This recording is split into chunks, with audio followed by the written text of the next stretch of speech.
Success isn't something you run after like a dog chases a car. What would the dog do if it caught the car anyway? Success is something you attract by the person you become. I've spent 40 years teaching this simple truth, and it's changed thousands of lives. When you work harder on yourself than you do on your job, that's when success starts coming to you instead of you struggling to find it. Now listen carefully. Most folks have got it all wrong. They're out there with their nets trying to catch success like it's some kind of butterfly. They're exhausted, frustrated, and wondering why success keeps flying away just when they think they've got it. But that's not how it works. Not at all. Success is attracted to certain qualities. It's attracted to discipline. It's attracted to reliability. It's attracted to consistency. When you develop these qualities in yourself, success doesn't need to be chased. It shows up at your doorstep and knocks. I remember a young man who came to me years ago. He was working 3 jobs, running himself ragged, and still barely making ends meet. He told me, "Mr. Rohn, I'm chasing success as hard as I can, but I can't seem to catch it." I looked him in the eye and said, "That's your problem right there. You're chasing it, stop chasing and start attracting." The law of attraction isn't just some fancy idea from a self-help book. It's as real as gravity. But instead of pulling physical objects to earth, it pulls opportunities, people, and circumstances toward the person you've become. The key word there is become. You don't attract what you want. You attract what you are. If you want more success, you need to become more valuable. If you want better relationships, you need to become a better friend. If you want more money, you need to solve bigger problems. The marketplace pays for value, and it pays quite well. Most people wish things were better, but they don't work on themselves to make themselves better. They stay the same year after year, and then wonder why their lives don't change. It's a simple formula. So when you change, everything changes for you. The attraction isn't mystical. It's practical. When you become disciplined in your actions, your results change. When you become disciplined in your thinking, your decisions change. When you become disciplined in your learning, your understanding changes. And when these things change, your life changes. Discipline is the bridge between thought and accomplishment. Anyone can have a thought, a dream, an idea, but it takes discipline to turn that thought into reality. Discipline is what gets you out of bed at 5 a.m. to work on your goals before the world wakes up and starts making demands on your time. Discipline is what keeps you working when everyone else has gone home. Discipline is what makes you save money when everyone else is spending. I'm not talking about discipline as punishment. I'm talking about discipline as devotion. Devotion to becoming the best version of yourself. This kind of discipline doesn't feel like restriction. It feels like freedom. It's the freedom to accomplish what others can't because they lack the structured approach to life that you've developed. Here's something I want you to write down. Discipline weighs ounces, but regret weighs tons. The small disciplines, reading 10 pages of a good book every day, saving 10 of your income, exercising for 30 minutes, planning your day the night before. These things don't feel heavy in the moment. In fact, they're light as a feather. But the regret of not doing them, of looking back on a life of potential that was never realized because you couldn't do the little things consistently, that regret is crushing. Let me tell you about my friend Bill. Bill started with nothing but a high school education and a job at the local factory. But Bill had one thing going for him: discipline. Every day, Bill would read for 30 minutes before work. Every day, Bill would save a small portion of his paycheck. Every day, Bill would make one more phone call than was required, help one more customer than expected, learn one more skill than necessary. After 5 years, Bill was promoted to supervisor. After 10, he was in management. After 15, he was running the place. Now, 30 years later, Bill owns 3 companies and has more money than he could spend in 2 lifetimes. Was he lucky? No. Was he especially talented? Not really. What Bill had was discipline, the daily habits that compounded over time to create extraordinary results. You see, success isn't about making one big correct decision. It's about making 1,000 small correct decisions day after day, week after week, year after year. That's where discipline comes in. One of the most important disciplines is the management of time. Time is more valuable than money. You can get more money, but you can't get more time. We all have the same 24 hours in a day. The difference between success and failure often comes down to what you do with those hours. I teach a simple formula. Spend 33 of your time planning and preparing, 33 in producing, and 33 harvesting. Most people spend 1 planning, 10 preparing, and 89 putting out fires. Is it any wonder they feel overwhelmed and underwatered? Planning means setting clear goals and mapping out the steps to achieve them. Preparing means gathering the resources, knowledge, and skills you'll need. Producing means doing the actual work. And harvesting means enjoying the rewards of your labor and reinvesting them for even greater returns. The discipline of time management isn't about squeezing more activities into your day. It's about making sure you're doing the right activities, the ones that move you towards your goals. It's about saying no to good opportunities so you can say yes to great ones. It's about recognizing that every time you say yes to something, you're saying no to something else. I often ask my audiences, if you had $86,400 in your bank account and someone stole $10 from you, would you throw away the remaining $86,390 in anger? Of course not. But that's what happens when you let someone steal 10 minutes of your day through interruption and then waste the remaining 30 minutes being angry about it. Every minute counts. Every hour counts. Every day counts. The discipline of guarding your time as if it were gold will pay dividends far beyond what you can imagine now. Small actions taken consistently create big results. That's the magic of compound interest. Not just in your bank account, but in every area. The difference between being slightly better than average and being exceptional isn't large in the beginning, but it becomes massive over time because of the compounding effect. If you improve just one every day, at the end of a year, you'll be 37 times better than when you started. Not 365, better. 3,700 better. That's the power of small, disciplined improvements compounded over time. Think about it this way.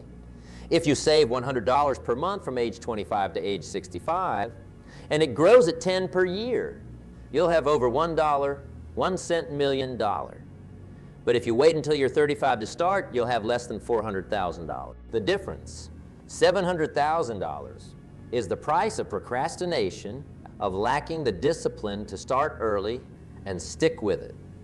The same principle applies to your health, your relationships, your skills, and your knowledge. Small, consistent investments yield enormous returns over time. The key word is consistent. That's where discipline comes in. I had a mentor once who told me, Jim, don't wish it were easier.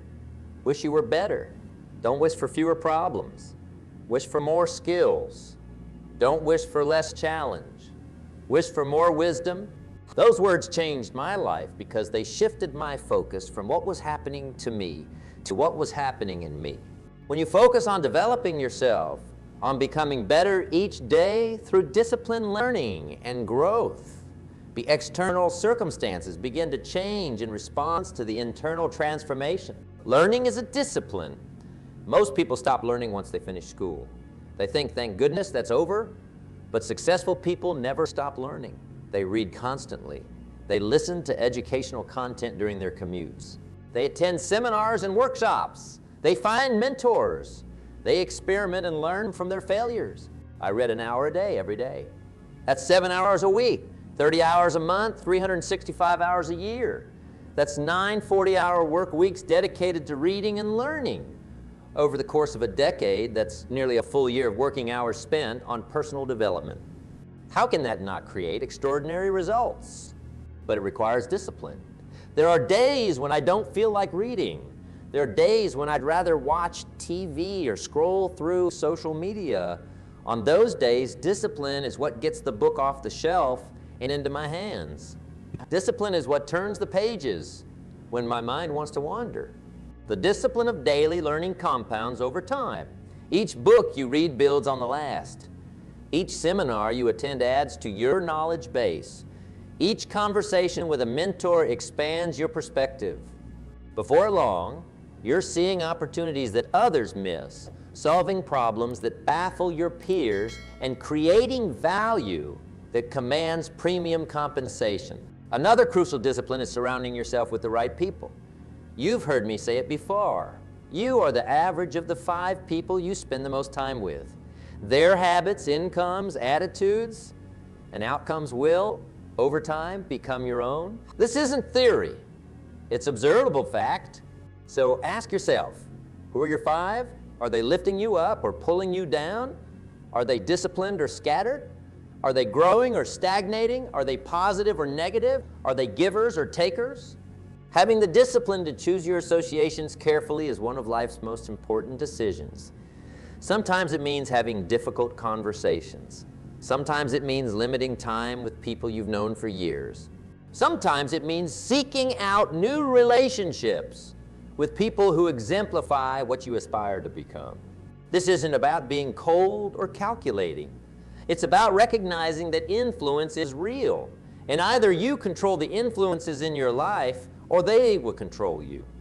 The discipline to say, I need to spend less time here and more time there can completely transform your life's trajectory. Or I remember counseling a young woman who couldn't figure out why she was constantly in debt despite having a good income.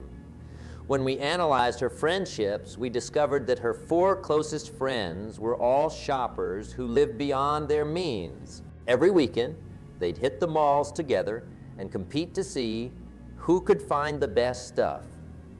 No wonder she was struggling. Her environment was designed for financial failure. When she had the discipline to suggest other activities and seek out some more financially responsible friends, her spending habits changed almost automatically. Environment is stronger than willpower. Have the discipline to create an environment that supports your goals rather than sabotages them. Taking responsibility for your life is perhaps the most important discipline of all. It's easy to blame circumstances, other people, the economy, the government, or just bad luck for your problems. But blame is the language of victims, and as long as you speak that language, you'll remain a victim. The discipline of taking 100% responsibility, not 99, but 100, changes everything. When you stop blaming and start claiming ownership of your life, you move from powerless to powerful. You stop asking, why is this happening to me? And start asking, what can I do about this? How can I learn from this? How can I turn this obstacle into an opportunity? I'm not suggesting that unfair things don't happen. They do. I'm not suggesting that some people don't start with advantages that others lack. They do. What I am suggesting is that focusing on those realities doesn't help you move forward. Having the discipline to focus on what you can control rather than what you can't is a game changer. Take your finances, for example. You might not control the economy, but you control your spending. You might not control your starting salary, but you control how valuable you become to the marketplace. You might not control investment returns, but you control how much you save and invest. Or take your health. You might have genetic predispositions, but you control what you eat, whether you exercise, how much you sleep, and how you manage stress. The discipline to focus on the controllable factors creates better outcomes than obsessing over the uncontrollable ones. Setting clear goals and following through on them is another crucial discipline. Most people have vague wishes, not clear goals. A real goal is specific, measurable, achievable, relevant, and time-bound. It's written down. It's reviewed regularly. It's broken down into manageable steps. And most importantly, it's acted upon with discipline. I'd have people come up to me after seminars and say, Jim, I set goals, but I never seem to achieve them. When I dig deeper, I usually find one of 2 problems. Either the goals aren't clear enough or the person lacks the discipline to do what they already know they should do. Clarity is power. When you're crystal clear about what you want and why you want it, making the necessary sacrifices becomes easier. The discipline to get absolutely clear about your destination is the first step in reaching it.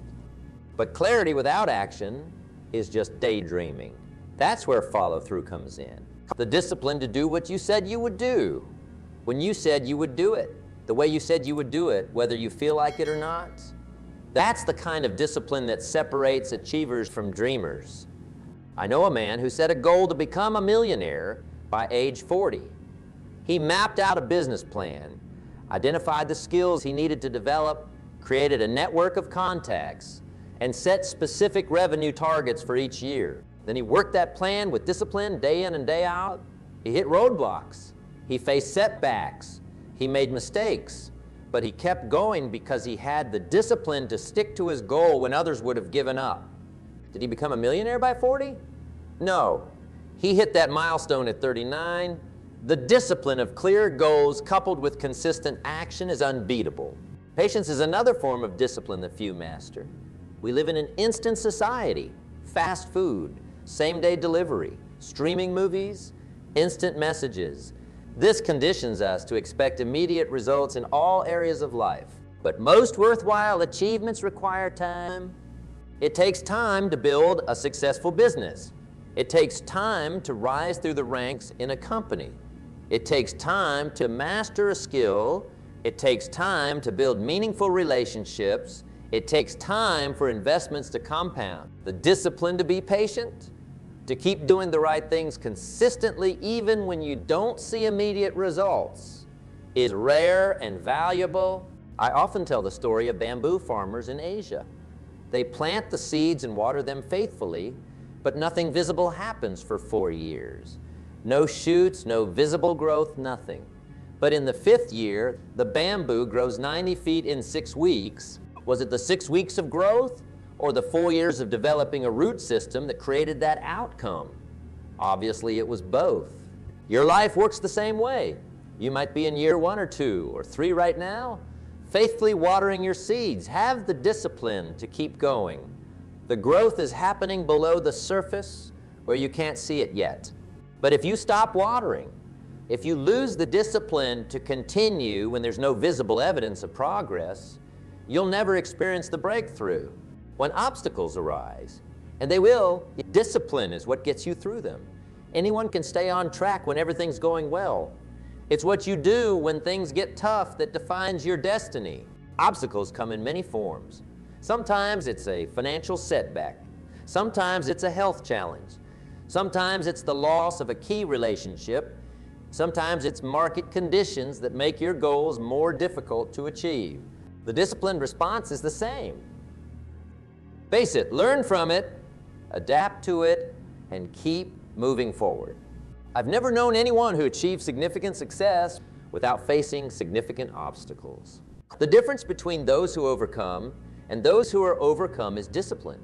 The discipline to face problems head-on rather than avoid them. The discipline to find solutions rather than fixate on difficulties.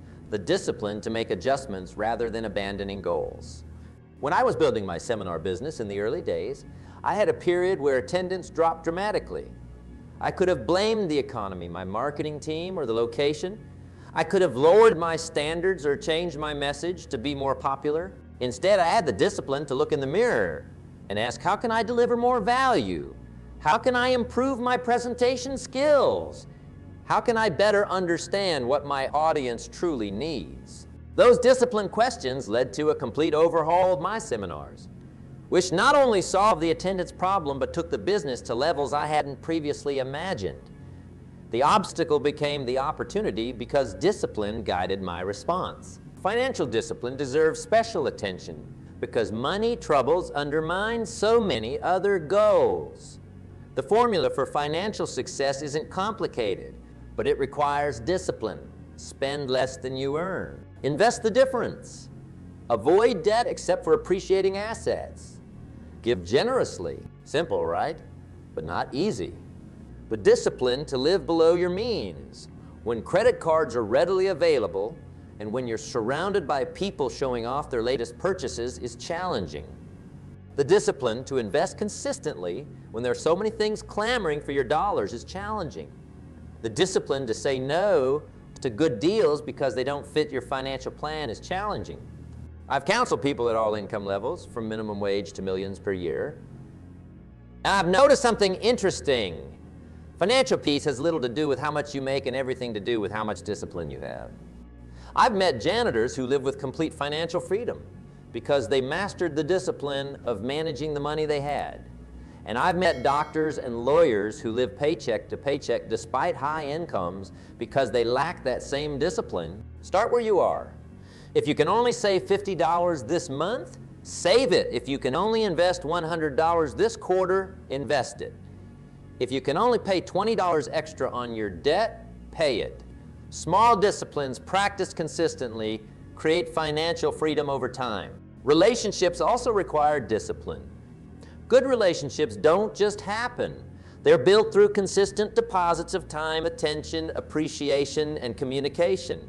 It's easy to take relationships for granted, especially long-term ones. It's easy to get busy with work and other responsibilities and neglect the people who matter most. The discipline to prioritize relationships, to schedule time with your spouse, your children, your friends, your team members, pays enormous dividends in loyalty, support, joy, and opportunities. The discipline to listen fully rather than thinking about what you'll say next builds understanding and trust. The discipline to express appreciation daily rather than assuming people know how you feel deepens connections. I know a CEO who, despite running a $100 million company, has lunch with his wife every Wednesday and takes each of his children out for breakfast once a month individually. He never misses these appointments. When I asked him how he maintains this discipline with his schedule, he said, "I don't maintain my relationships around my schedule. I build my schedule around my relationships." That's the discipline of proper priorities.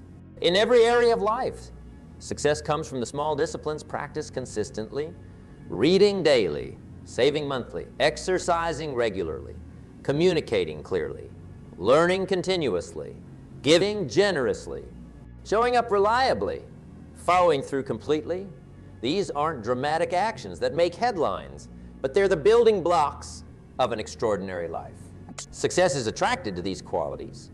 It's attracted to the person who has the discipline to do what others aren't willing to do. It's attracted to the person who has the discipline to keep going when others quit. It's attracted to the person who has the discipline to focus on solutions rather than problems. The beautiful thing about discipline is that it's available to everyone. You don't need special talents, connections, or advantages to develop discipline. You just need to decide and then do. Decide what matters most to you, and then do what's necessary to achieve it day after day after day. I want to leave you with this thought. Discipline creates lifestyle. Most people have this backwards. They think when I achieve success, I'll develop better habits.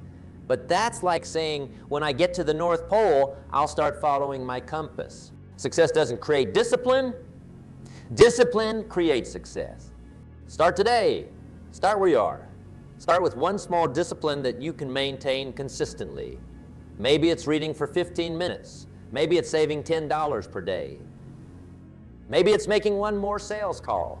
Maybe it's expressing appreciation to one person. Whatever it is, start there and build. As that discipline becomes a habit, add another. Then another. Before long, you'll have created a lifestyle of discipline that naturally attracts success to you. You won't have to chase it because it will be drawn to the person you've become. Remember, success is not to be pursued. It's to be attracted by the person you become, and you become that person through discipline. Not occasionally, not when it's convenient, not when you feel motivated, but every single day. The question isn't whether you can develop this discipline. I know you can. The question is whether you will. Will you make the decision today to stop chasing success and start attracting it? Will you make the commitment to discipline, to doing what needs to be done whether you feel like it or not? Will you pay the price today that will create the life you want tomorrow? I believe you will. I believe you have what it takes. And when you look back years from now on the life you've created through these daily disciplines, you'll be amazed at how such seemingly small actions could create such extraordinary results. Discipline is the bridge between where you are and where you want to be. Cross that bridge every day, and success will have no choice but to come looking for you. You know, people often ask me, Jim, how do I stay disciplined when I don't see results? Here's what I tell them. Discipline isn't about the results. It's about who you're becoming in the process. The results will come when they come. Your job is to keep doing the right things right. Think about a farmer. He doesn't plant seeds on Monday and pull them up on Tuesday disappointed. There's no crop. He understands the seasons. He understands the process. He has the discipline to work with natural laws rather than against them. Your life has seasons too. There's a season of planting, a season of watering and weeding, and a season of harvest. Most people give up during the watering and weeding season because it's the longest and often the hardest. They plant in spring, but they're not willing to work through the hot summer months. Then they wonder why autumn brings no harvest. Have the discipline to respect the process. Have the discipline to work in harmony with life's natural laws. Have the discipline to keep planting, keep watering, keep weeding, day after day, week after week, year after year. That consistent, disciplined effort is unbeatable. It's unstoppable. It's the surest path to the success you desire.